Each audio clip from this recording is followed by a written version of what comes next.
a note on diary, or diaries by Monica Lovinescu.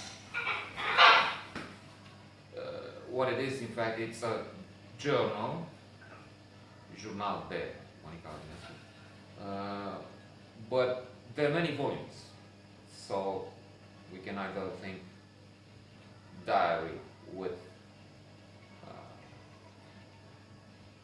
chapters for each year, or which seems more appropriate, diaries for various years. This is to me a fabulous work, the work of a fantastic woman, scholar, dissident, fighter,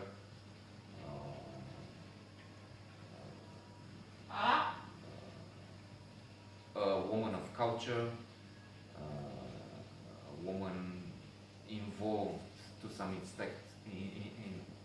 extent in politics, from afar, but very involved. A journalist, writer, thinker, a woman of Renaissance, if you will, but living à fond, living dangerously, and with extreme intensity in Romania for the first part, and then she had to live in exile in Paris. Great, because there was an attempt, or in fact there were probably a few plots which were meant to kill both her and her husband, Virgilia Runca.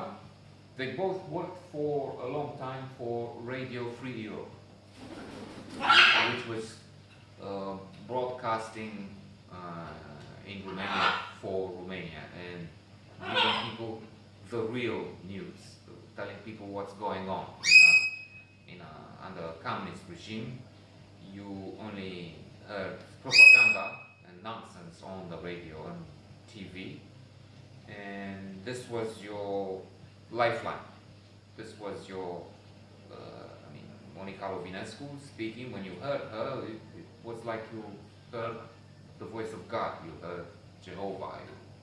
It was the voice of freedom, the voice of hope, of possibility. And as I'm trying to say, it was not only that. It was not just the voice of a, let's say, an uneducated person who reads material written by, as is obvious in these tomes, these volumes of daily writing. This is a woman of extreme sophistication. She appreciates classical music, she reads a lot, she's open, she's dedicated, she is ready to sacrifice herself, she gives her life to this work of helping people here. It was extremely important. There were a few things which kept you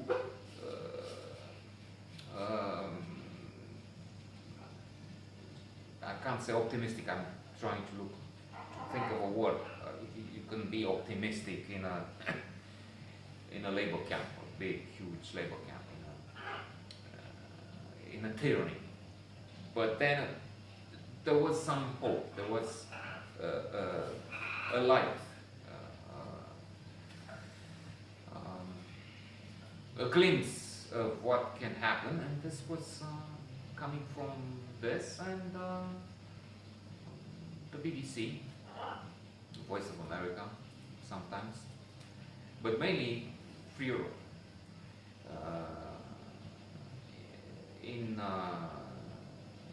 1989, for instance, I was at the airport with a group of children, and I was supposed to, when they closed the borders, 16, 17, it's a longer story. If you're interested, I have a different list with Rea Story, my story.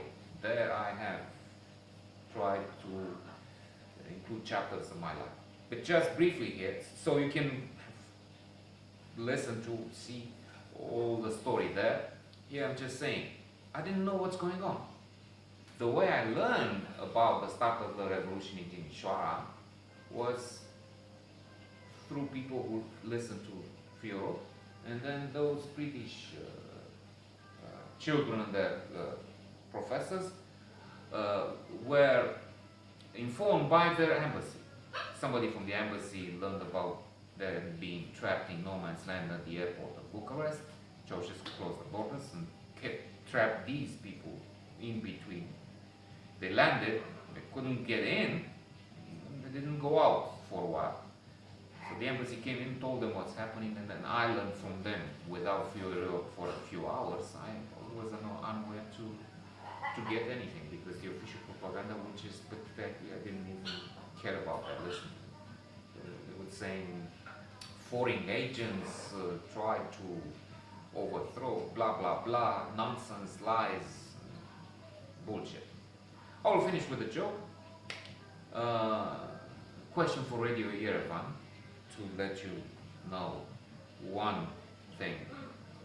For one thing, we try to approach things with humor, and what the propaganda machine was like. Question for Radio Yerevan: is it true that Mr. Popescu, or Lovinescu, was given a white Dacia? No, it's not a Dacia, it's not a car, it's a bicycle. Dacia was the national car.